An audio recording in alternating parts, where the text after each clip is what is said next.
album that is just for the fans. And they could have put it on Spotify. They could have put it on iTunes. They could have put it on your local Uluru. No, they wanted to put it for their fans only. These guys are monkey foot, and they're still the most lyrical motherfuckers in the game. And I'm listening to this album, and they not slipping up even a little bit. And they got a lot of money. In case you don't know what the fuck I'm talking about, we're talking about the one, the only, motherfucking Blackstone! Make some Now, Yasin Bey, I'm gonna start with you. I don't have a lot of money. I live on a stipend. Yeah, me too. That you created for yourself. Yes. Yeah, do we have that clip? Now, let me just tell you something, Yasin Bey. This is real talk. Whenever I'm down and I feel like life is fucked up and I don't want to keep moving on, or I feel like music is not where I want it to be. Okay. I always go to this clip and I watch this, and this shit saves my life. This is real talk. Can you play it, please? Oh, wow. Okay. Oh, stop it. He's like, that's the old me. No, it's not even the old man. It's just I'm noticing a lot of things. It's all favorable. It's beautiful.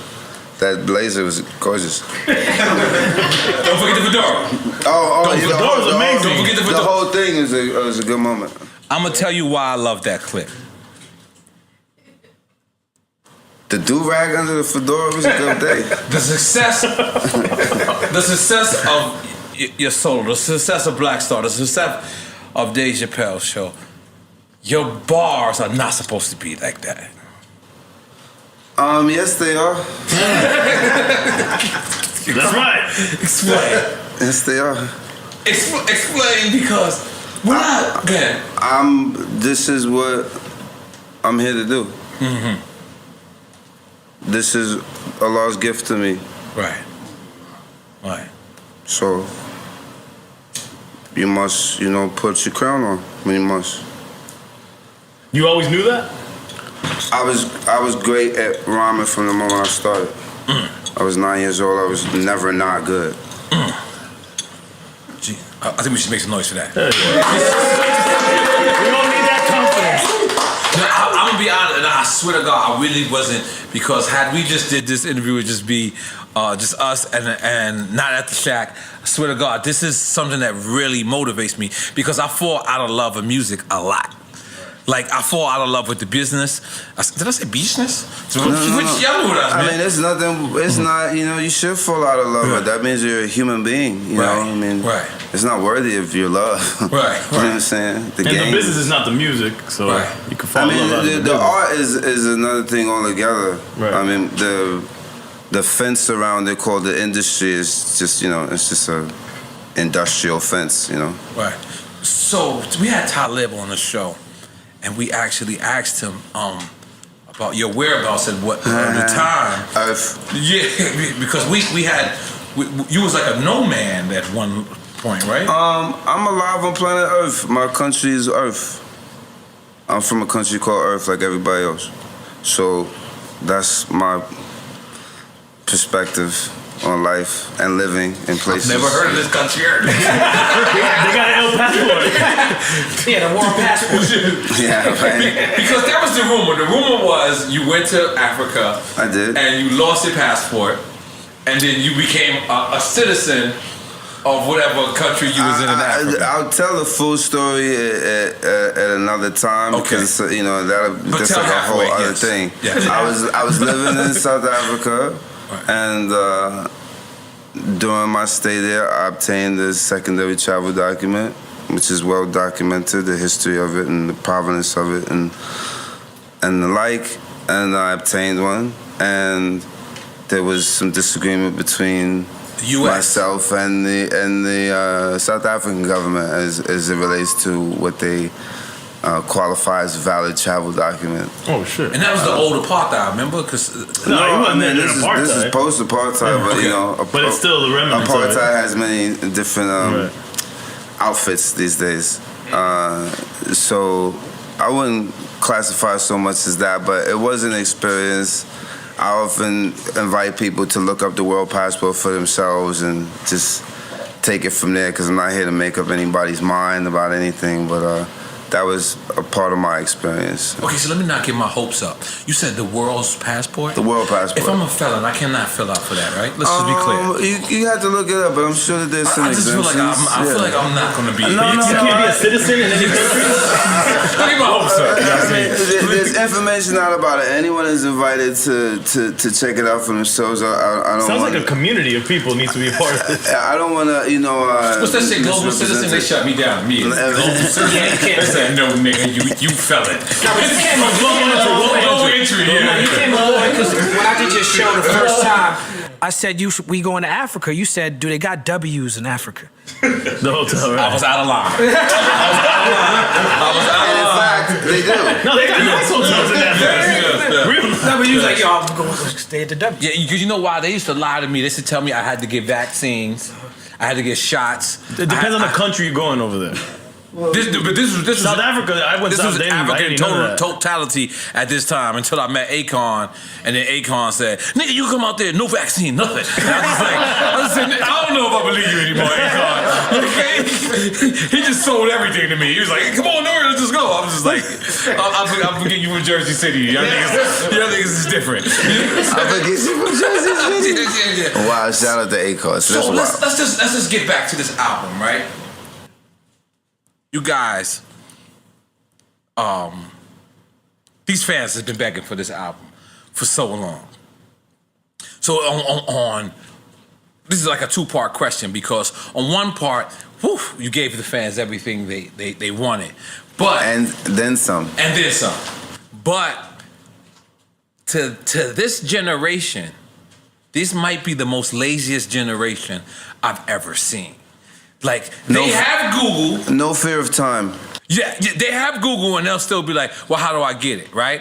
So I remember a friend of mine's he threw out a movie, and this movie was so hard to download. Like, it wasn't in the, so, and he was like, yo, how was people not supporting us? We're like, we can't find the shit. Right. You understand what I'm saying? Because, so how do y'all navigate through this system of, these fans that, because Luminary. Everyone doesn't know this is a subscription based. Everyone doesn't know this. How do y'all navigate? Is this the first album, like music project on there? Yeah, it is. Because we know you do the podcast through there. Yep. There you go. Right. Yeah. Yes. Yeah, you knew we did a podcast through there. That's right. Yes, Right. You make some noise for me. I make some noise for you. Yes. Yeah, come on, man. I gotta get the fuck up, man. Come on, okay. Because I mean, and listen, I'm not gonna differentiate between real and fake fans, because who knows what station people are in life, or what they may not be able to what's afford going on, or whatever what they are in their life right. to even know that we have. But we have made a choice for a lot of valid reasons to be in control of where and how we distribute our art. Right. And I think every artist should have that choice, just like every human being should have a choice where to sell their wares at, if they got wares to sell. And so because of that choice to have our podcast on Luminary, people's parties on Luminary, people who have been following us, and I'm not saying real fans, but people who have come on a journey with us, have been following what Yassine Bey has done with art installations, who understand about the albums that he's worked on, who understand, who follow me and Styles P album, me and Diamond D album, the ones who go to Netflix and see all Dave Chappelle specials. Right. These people was already on Luminary. Right. They were already listening to Midnight Miracle. Right. And again, I want to stress, that's not even a judgment or nothing. Mm-hmm. But at this point in our careers, and because of the way the music business, and I'm speaking for myself, we have to, as men and as artists, focus on not trying to cast a wide net and get everybody. Right. Because even me as a fan of Black Star, I want to hear Black Star wherever I feel like hearing it. Right. But me as a fan of Black Star, I also want to trust Black Star. And I also want to follow Black Star lead. And for us, it makes sense not to cast a wide net and try to get everybody, but for the people who are following us and people who are rocking with us, let's get them first. And you know what? We may have vinyl come out. We may do other things. Oh no, this is just the beginning. And also, I mean, it's a principal choice. It's not like there's an effort to make it unnecessarily inconvenient for people. I mean, from my point of view, I mean, it seems fairly accessible and like a reasonable distance for any listener to cover. You know, we're consolidating the experience. We're saying you don't have to go to all of these different places. You could just come right here, and you know, it's a question of value. If you value what we're doing, and we've explained to you, I mean, quite clearly in various formats, the reasons why we've chosen to do this, and the principles behind it, and what we're trying to establish, and what we're trying to reform in many ways that exists in the system, then it's like it's a no-brainer. You're supporting a historical project with an historical approach. So if that's too cumbersome for you, well then like just stay where you are, to be quite candid, because you know when it's not, we're not here to just bow to make things like convenient for people per se. You know, we're not complicating the process in this way. If the machine as it exists now was more amenable and fair, well then no problem. But when they like in a legalized criminal enterprise, in essence, in my observation, well then, I mean, like back in the days, if you wanted good, you know, gold fronts, you had to go to Albee Square Mall. You might have got robbed in the process. No, it's not even that. Right. I mean, it's not even that. It's like, you know, again, there's a prevailing metric that exists that does not take the artist into consideration at all. That really doesn't take humanity into consideration at all, to be perfectly candid. And what we're doing is a very human thing. So we're not going to let the machine set the pace for us. When we built the machine, in essence, you know. So. The machine can't do what we do. Can I ask you, because there's going to be people that listen, artists that don't know there's creative ways to release their music and maintain ownership. And without getting into the details of your business, it seems like what you did here is to maintain ownership, you know, get what you're going to get something out of putting it out. Oh, we've already. I mean, and you could do something else with it down the line. Oh, no, this is the life of it. I mean, it came out 2 weeks ago, you know, barely. You know, this is just the beginning. It's not like something that just came out this week and it's going to go away. You know, it's historically preserved. And that's the difference. And you have to have the confidence of knowing that you're in a position to do that, and knowing that your album, like we call it No Fear of Time, will stand the test of time. If you're chasing the moment, you're chasing clout, and you're chasing something that's not actually real. It's not a promo run for first quarter or fourth quarter numbers and shit like that, right? Tom Lip, I just want to do a shot with you for no reason. I'm just you know, I'm just gonna. Y'all niggas is the worst. Go, let's go. Come on, you want to take a shot, Dave? Come on, take a shot, Dave. Take a shot, Dave. I'm just hosting this one. Everyone in red cup. Okay. Red cups. Okay. All right. The red cups sound like this is usually alcoholic cups. So describe to this area that we at right now. This is called the Shack. Describe to us this. The Shack is an old car garage, probably from the 1950s. I didn't change the outside at all, but inside we tricked it out. Right. I would drive by here, and I told my wife one day I was going to buy it. She said, "What are you going to do with that shack?" I said, "Well, don't you worry about it." What I'm going to do with that shack. Mm-hmm. What I did was I made this clubhouse. Nothing fancy. Mm-hmm. But, man, this is like a home for our culture. Yes. It means a lot, Nori, that you came here. Yes. The last time I saw DMX, we had a great night here. Quality brought him by. Wow. We've had parties here with Common, with Rhyme, and freestyle, or Chance the Rapper. All kinds of people just fall through, and we make memories. The walls in here splattered with just random night memories. Yes. Photographer Matthew Baton, I think, took all these photos with the exception of the block party poster. Right. It's me and Most at a comedy club in London. God damn it. We had a great time that night. We ended up watching the Super Bowl and then in halftime called Colin Kaepernick because we could. Because your life is dope and you do dope shit. Right, and my life is dope and that's the dope shit. You know, like, this is a strange place, Ohio, but it's a good place.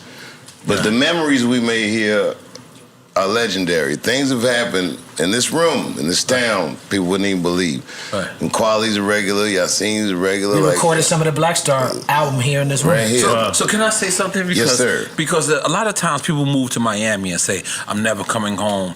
I'm going to stay here. A lot of times people go to Japan and say, I'm never coming home. I'm staying here. They go to LA. This is probably the first time a person says, I'm staying in Ohio. I'm never coming back. How did you discover this? We don't know. That needs its own episode. Once upon a time. I mean, we do the thing. Yeah, I This respect is it. a home for our culture. And I'm honored you're here, man. Yeah, but Cheers to Drink Champs. let me say Cheers something. to Drink Champs. Cheers to Drink Champs. And whatever Donnell's complaining about. Cheers to that too. But let me tell you something, Dave. Our show is about giving people their flowers and giving people their praises now. And I'm gonna just tell you something. I've seen the likes of. I was too young for Richard Pryor, so I came. Eddie Murphy. I remember when people went to go see Eddie Murphy movies and they got dipped. Yeah. Like they was taking pictures for the movie, like they were in the movie. And I've seen these comedians run.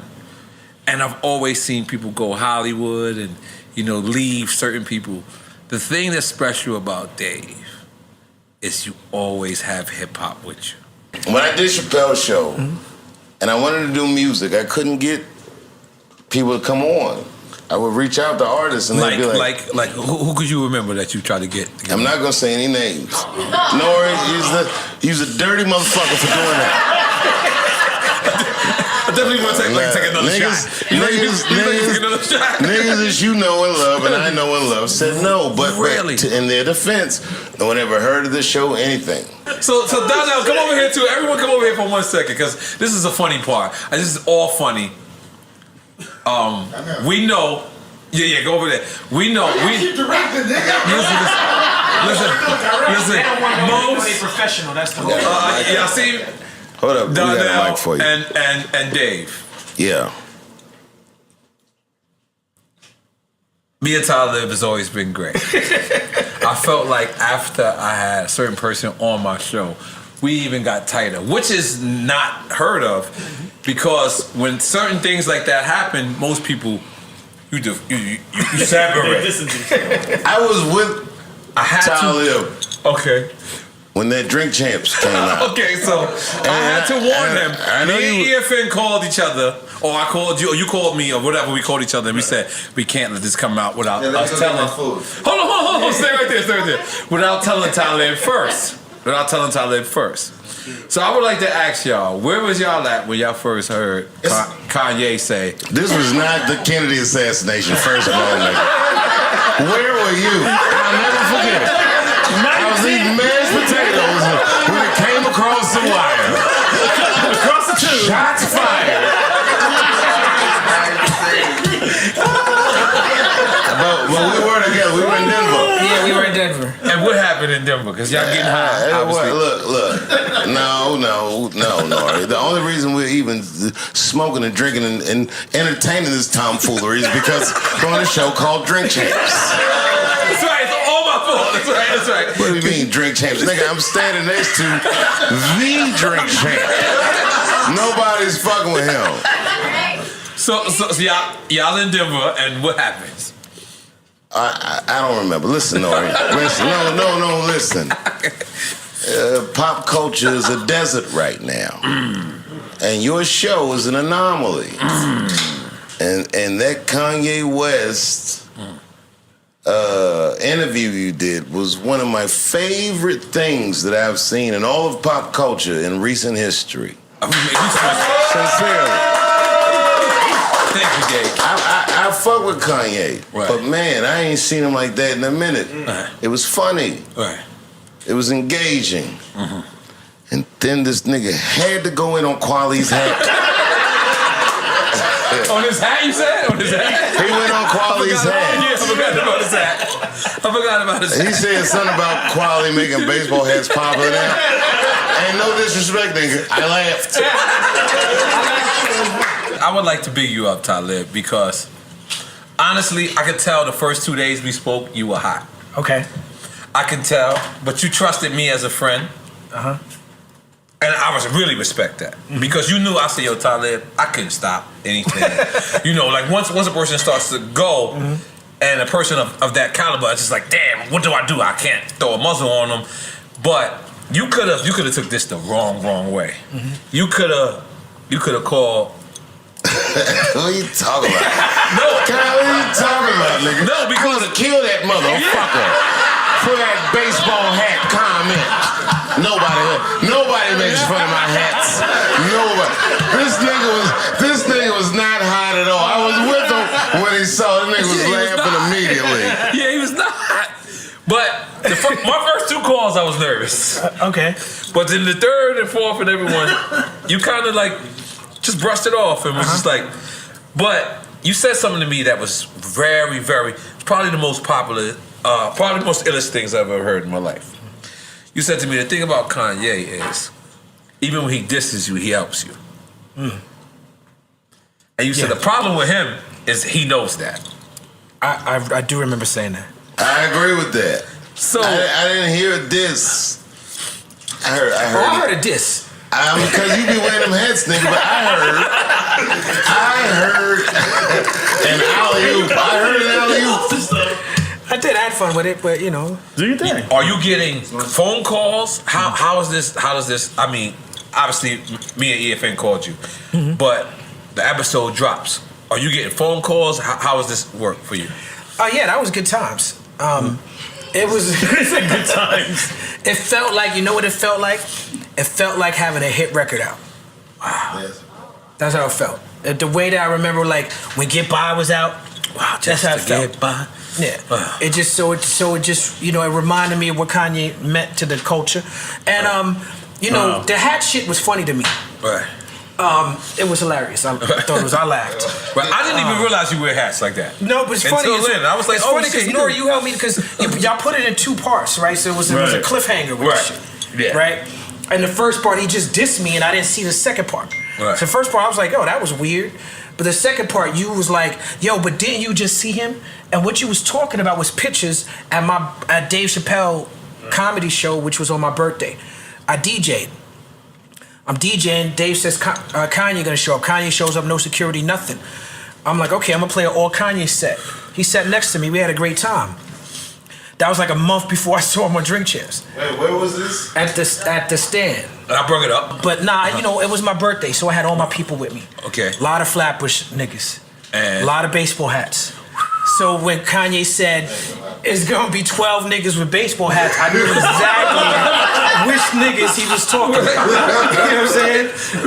And we all on a group chat. We all, you know, you're a certain age, you on the group chat with your friends from back in the day. We on a group chat just laughing about this shit. Right. But you know, it was a moment that I had to have fun with it. Right. Because I got a lot of love for Kanye. And he seemed there was underlying context behind that. You know, it really had nothing to do with bars or Common or baseball hats or none of that. Right. Had nothing to do with that. And so for me, there was a part of it. Go ahead. Let me say the rip. Okay, good. Kanye got a huge platform. And I care, and you know, I'm like Marlo from The Wire. My name is my name. Right. You don't speak my name in no disrespectful way. That's how I feel. Right. And he got a huge platform, and I love him. And he's my friend, and he's my brother. So this was all love that about you. very conflicting and difficult. Right. Which you've expressed on Drink Champs before. Right. Your love for Which him. is what, and to be real, Right. me expressing that at Drink Champs is what he was responding to. Yes, it was. When he said what he had to say. Yes, it was. When I saw the documentary, and shout out to Cootie because I think he did a great job. No, it was amazing. But when I saw the documentary, there's moments in the documentary where me and Yasin Bey together with Kanye, and I'll be honest with you, my life was moving so fast at that time. A lot of shows, a lot of drinking, a lot of smoking, a lot of just rap. Hey, don't confess. Hey, just a lot of, that's a lot of shit. I'm watching this. Catch it, quality. Okay. I'm watching this documentary, and I don't remember those moments. And so me not remembering those moments, I had to realize, well, if I don't even remember those moments until I had to see them on film, the people who wasn't there, they definitely don't know about that. So they don't have no context. So I have to stop even be considering the context of people who wasn't there. Right. You know what I'm saying? Like for the people who was there, they know. You know what I'm saying? And that's what that documentary reminded me of. Okay, very briefly, I spoke to Consequence. Right? This is when the first episode dropped. By the way, this has nothing to do with it, but this nigga Consequence, perfect teeth. Side note. So when I spoke to Consequence, I feel like that's gonna be trending. It's gonna be trending. So when I spoke to Consequence, at first it seemed like he was, a little disgruntled because people was using footage of him that was from early on, and then later on it seemed like it was like, all right, it was cool, but one of the footage from the Kanye documentary which you just brought up is you kept saying this guy is going to be the guy. Yeah, I did. Like very confidently too.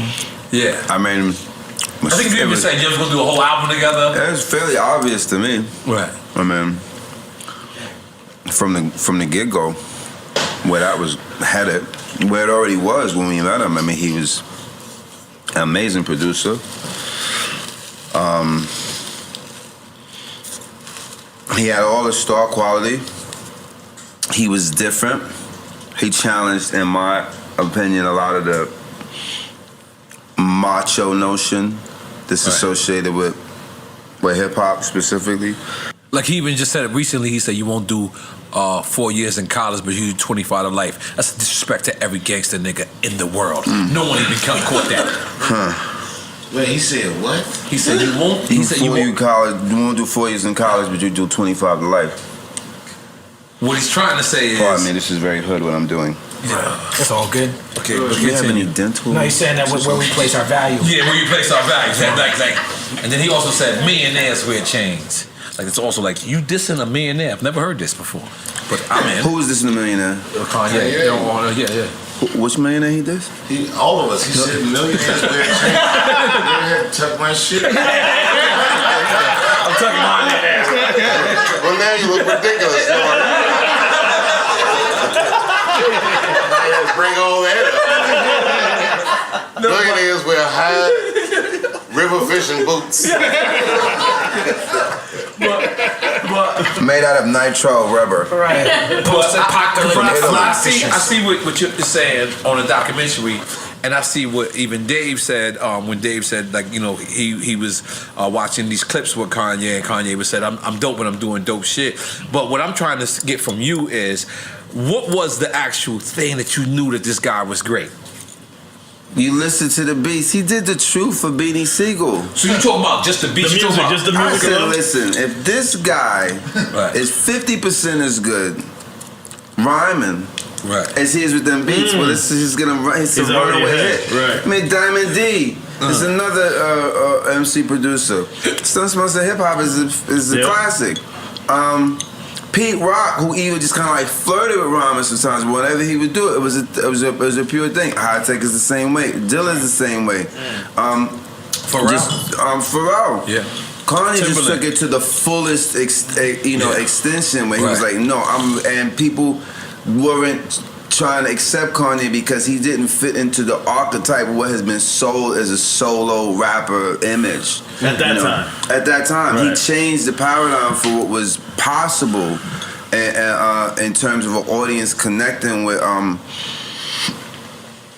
not just the music, but also an approach. I mean, the whole thing with the college dropout with the mascot, all that. It's like it's art. You know what I'm saying? It wasn't about him.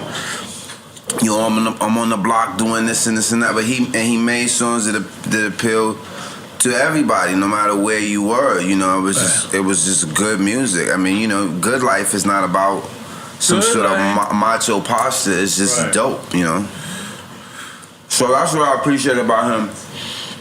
And I saw what Puff was doing with No Way Out. I was like, if that's working, I know just Puff, but Puff is not rhyming like Kanye. Puff is not even rhyming like Dr. Dre. Right. Dr. Dre is going in on those bars, whether he wrote them or not. He sounds fantastic. Not to say that Puff doesn't, but it's just, it's another hemisphere. Kanye was like, and he said it, ain't nobody, don't care who you go and get, ain't nobody cold as this, do the rap and the track, triple double, no assist. It's like he's telling you, And when you have that type of talent musically, Well, then naturally you're gonna have something interesting to say, man. Through the Wire, it's the most rock and roll shit ever. Who does a verse with their jaw wire shut after they, like, and this is their response to like flying out of the window of a moving car that they're driving, like, in a barely 30 or like in his early 30s or some shit. It's like, that's a serious thing. So, yeah, it was just always evident to me he had the vision. After he came out with Graduation, let me tell you a story. So Graduation, I hope I don't have nothing in my teeth because I was hungry. No, you good. What kind of food was you eating though? It was just very simple. It was like a chicken wing and some rice. Oh, okay. All right. But thanks for asking. Yeah. And a Reese's Pieces. Yes, that was ill. As an aperitif. I'll have another one now. All right. So Kanye, this is before Graduation. And this was around the time that it was that whole thing between him and 50, like who's going to have the better first week, who's going to be the king of hip hop, boom. Yeah. And this is 50 post Get Rich or Die Trying. So 50's like up, his presence is up. It's like Get Rich or Die Trying. It's like, I don't care what you feel about, gangster rap or even 50 himself, but that shit is classic. I mean, that was a classic record. Right. So 50's up. Right. And he's loading up with another one, and nobody really knows what it's gonna be because people forget Power of the Dollar 50. Like when 50 was like spitting, 50 was on trying that to, album, sir. Yeah. Yes. So like 50 was like. I never got paid. It's cool. I'm not disgruntled. I feel you. That label never paid you? Yeah. He still owes me a favor. Right on. I hear that. Favor bank. Deposit it. That was the label, bro. It wasn't him. Hey man. Right. Hey man. Just let y'all see me finish. So it was that whole battle that they were very happy to have. But man, Kanye had a listening session that was in a movie theater. I'll never forget it. It was right over there by Chelsea?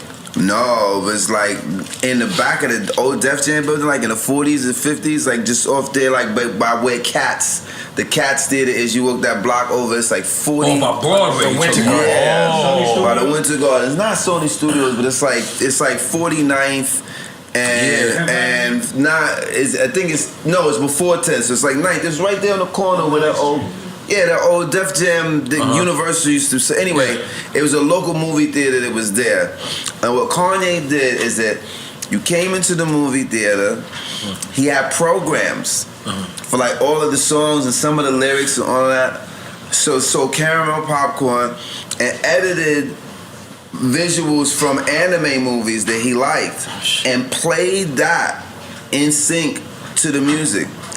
The moment that he did that, and the moment that I left there, I was like, Kanye wins. Right. I don't care what 50 Cent got in the tank. He is not beating this album at this time. It's just no way. It was so creative. It was, Good Morning. It was, Graduation is like, it's like a thriller moment that people actually don't appropriately appreciate even for this. And they try to. I always feel like they try to hate on it because he really sold 1 million records in a day.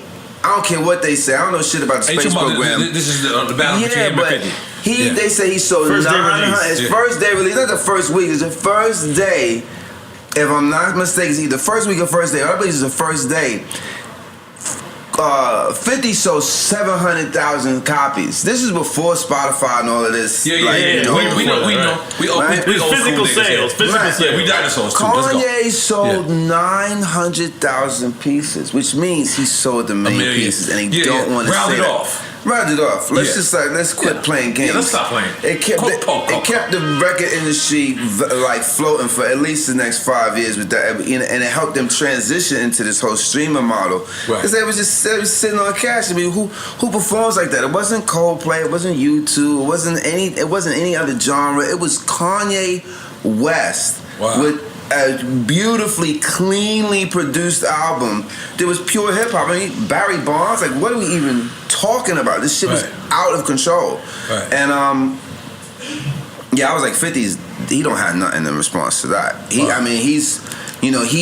riding in the tide that Kanye created, in my opinion. And from an observer's point of view, for me, it felt like a referendum on the. You be using words I don't know what the fuck you're talking about, but I'm just. They clapping back. They clapping back.